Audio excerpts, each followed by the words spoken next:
Mwifurije gukomeza kugira ibihe byiza nshuti mukunzi wa Dressing Room TV. Eka nizeye ko umeze neza, nizeye ko gahunda zawe ziri kugenda neza cyane. None turi ku munsi wo kuwa kane, tariki ya mbere z'ukwezi kwa gatanu, umwaka wa 2025. Ni umunsi w'ikiruhuko muri rusange ku isi yose, umunsi rusange w'abakozi. Ese wowe ku murimo bimeze bite? Reka nizeye ko imirimo yawe igenda neza kandi utanawe ufite icyizere. Reka nkomeze kwizera ko ukomeza kugira icyizere cy'uko ejo nejo bundi byakunda nawe ukajya ku murimo nk'abandi. Hanyuma rero reka nkomeze kwizera ko mumeze neza.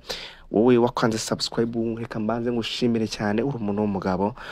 Inkunga waduteye ni yakadasohoka. Hanyuma wowe utarakanda subscribe kandi reka nkubwire ko umwanya mwiza ukanda subscribe kugira ngo ibyo dukora byose bijye bikugeraho ako kanya, tukibishyira ku rubuga kugira ngo dukomeze twagure umuryango mugari wa Dressing Room TV. Hanyuma rero ngewe ugusuhuza uri kumva kuri mikro, nitwa Sam Kayiranga, ndabaza ko ndi kumwe na mugenzi wanjye Ishimwe Fabrice. Tuje kubagezaho rero amwe mu makuru ari kugenda atrendinga muri ano masaha. Ni inkuru yagiye ivugwa cyane mu mupira w'amaguru mu Rwanda ku mutoza Seninga Innocent watozaga ikipe ya Etincelle yo mu karere ka Rubavu harya ku Gisenyi. Hanyuma rero Seninga Innocent nta kindi itangazo ryaje kuba rijya hanze ry'ikipe y'ubuyobozi bw'ikipe ya Etincelle, bavuga ko bahagaritse uyu mutoza kubera impamvu zuko yaba yataye akazi. Ese benshi bari kwibaza bati Seninga Innocent ararengana cyangwa ntarengana, bitewe n'amakuru agenda aturuka ku mpande n'impande zigiye zitandukanye. So amakuru tubafitiye n'ubwino makuru yotirwa cyane aturuka hagati mu kipe ya Etincelle, avuga ko Seninga ashobora kuba arengana. Abandi bati Seninga ntarengana bitewe n'imyitwarire yagiye agaragaza mu minsi yashize,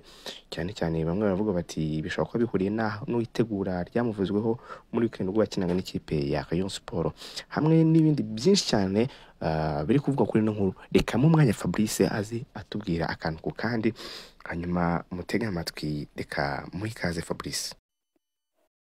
Samu, urakoze kuma ijambo, ndetse n'abakunzi ba Dressing Room TV bose tubabwira ngo mukomeze kugubwa neza, mukomeze kugira ibihe byiza, twizere ko mumeze neza nta kibazo. Samu rero ugira uti dufite operasiyo y'ibya Seninga Innocent, tugiye kuba dushyira ukuri hanze, buri wese amenye uko ibintu bimeze, aho kugira ngo twese tugumye kugendera mu cyukana. Twarababwiye ngo ubwino bwose muzajya mubusanga ahangaha, amakuru asesenguye neza kandi ameze neza yose muzajya muyasanga aha. Reka dutangire rero tubabwira impamvu yatumye Seninga Innocent ahagarikwa muri Etincelle. Muzi yuko Seninga Innocent rero yageze muri Etincelle yenda kumanuka, ariko agerageza gukora ibishoboka byose, ikipe ntiyamanuka. Murabyibuka yagezeho atsinda match 3 enye zikurikiranye ameze neza. Seninga Innocent ikipe ayivana habi, abantu bose ngira ngo icyo gihe Seninga yaravuzwe cyane. Seninga rero muti rero byagenze gute kugira ngo agarikwe muri Etincelle? Seninga Innocent yasanze ikibazo gikomeye muri Etincelle abakinnyi bari bafite, aho abakinnyi ba Etincelle bagiraga ibibazo ariko bakabura cya kiraro, bakabura ya link, bakabura umuntu bahuza n'ubuyobozi akabavugira ibibazo bafite. Wasangaga abakinnyi bafite ibibazo bakamara igihe kinini batarabona ubuyobozi bwabo ngo bababwire ikibazo bafite. Ariko Seninga Innocent akigera muri Etincelle icyo kibazo yashatse kugica. Seninga yabwiye team manager ati wowe jya wumva ibibazo by'abakinnyi, ni wowe hano ku kibuga uba uhagarariye ubuyobozi. Jya hano ku kibuga wumva ibibazo by'abakinnyi uko bimeze, hanyuma ubishyire ubuyobozi bubikemure, kuko abakinnyi ntabwo bajya barindira igihe bazabonera abayobozi.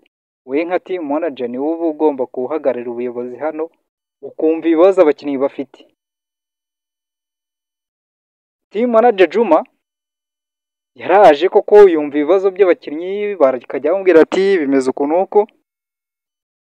Ariko ikintu cyaje kubabaza Seninga Innocent ndetse n'abakinnyi, baje gusanga ibintu batuma uyu team manager Juma atari byo agenda ngo avuge.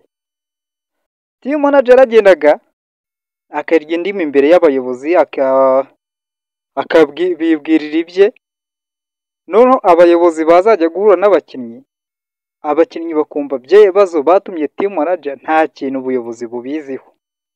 Abakinnyi birababaza cyane ndetse na Seninga Innocent biramubabaza cyane. Ikibazo cya Seninga Innocent na team manager Juma ntaho cyahereye, ntaho byahereye kutumvikana.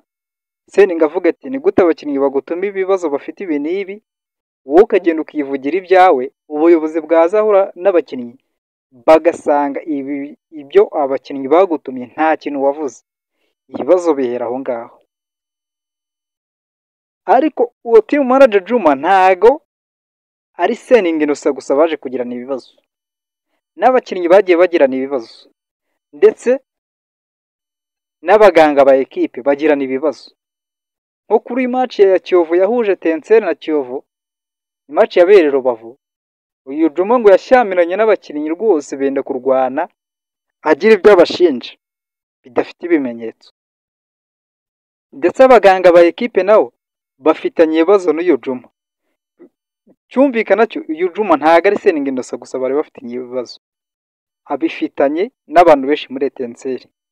Seninga Innocent kandi muri mubona yandikiye ubuyobozi, yanavuze yuko ashaka kumukubita Juma, ashaka gukubita Seninga Innocent, bahora bashyamiranye. Seninga Innocent akavuga ati ntabwo nagomye gukorera muri uyu mwuka, ntabwo byagomba kugenda uko nguko, hato ekipe y'abandi itazanamanuka bikanyitirirwa kandi ari team manager byose ubitera. Seninga Innocent urabona mu bintu yandikiye perezida, yageze navuga ngo tugiye muri camp tutabonye ibikoresho ngo dukora imyitozo. Muzi ko ibyo bikoresho, ibintu nk'ibyo byose ntabwo biba bishinzwe umutoza, biba bishinzwe team manager. Kugeraho rero ekipe ibura ibikoresho ngo ikore imyitozo, team manager ari we ubishinzwe, murumva namwe ko ari ikintu kiba gikomeye cyane. Seninga Innocent ibyo bintu byose byagiye bimubabaza. Ubwo rero Seninga Innocent ubwo bari muri lokali ya Musanze, benda gukina na Musanze bari muri lokali, Seninga Innocent yagize ikibazo kimutunguye, biba ngombwa akanyarukiriwe, ariko yandikira perezida arabimumenyesha, amusaba uruhushya. Ariko ikintu cyaje gutungura Seninga ni uko mu ibaruwa bamwandikiye bamubwiye ko yataye akazi, yavuye muri kampo nta ruhushya afite, kandi yarabimenyesheje perezida. Icyo nacyo cyatunguye Seninga Innocent, yibaza ahantu ukuntu byagenze. Niko kubona yuko ibi ngibi byari bimaze igihe bipangwa, ariko hakunda abantu bari bagufite ariko bakabura aho babihera, bakabura imbarutso, haba akantu gato kagahita kaba imbarutso. Ngira ngo murabizi, yenda mu myaka yashize Seninga Innocent yajyaga avugaho akantu yenda ko gusoma agatama cyane, murabyibuka muri za Sunrise byagiye bivugwa cyane, ariko Seninga Innocent aza kubihindura, ngira ngo ni ibintu bitaherukaga kuvugwa. Uriya rero iyo umuntu agiye kugira icyo akuvugaho cyangwa se kugurabika, arebera ku makosa wagiye ukora mbere, akaba ariyo abwira abantu, kuko yenda hari ibyo bari bakuziho mbere n'ubwo utakibuka ariko bari babikuziho, kugira ngo yumvikanishe ko bya bintu utabiretse ukibikora. Ni muri ubwo buryo rero Etincelle yaje guhagarika umutoza wayo, ariko umutoza wayo n'ubundi nta kibazo afite, kuko n'ubundi amasezerano yaganaga ku musozo. Ikibazo afite ni icy'abamusebya gusa, ariko yego n'ibyatangaje amagambo benshi batumvikanyeho kuri match bari bagiye gukina na Rayon, atangaza ko ari umwana wa APR. Abantu ntibabyumva kimwe, buri wese afite uburyo yabyumvise, ariko nanone kuba hari abantu benshi bamuteye amabuye ntiwumvikane nawe, ntabwo aribyo byatuma Etincelle nayo ibyuriraho igakora amakosa nk'aya ngaya yo guhagarika umuntu urengana. So ubwo rero tuba tubabwiye ukuntu ibintu bimeze, operasiyo tukayibabwira y'ukuntu ibintu bimeze, ntabwo tukubwiye ngo ugire uruhande ujyaho, wowe nk'umuntu mukuru nawe wumvishe witoranyirizemo ibyawe umenye uko bimeze. So reka tubashimire rero cyane, tubashimire cyane mwebwe mukomeje kudushyigikira. Njye nari Ishimwe Fabrice, ndetse nari kumwe na Sam Kayiranga. Ibyiza byose muzagumya kubisanga ahangaha.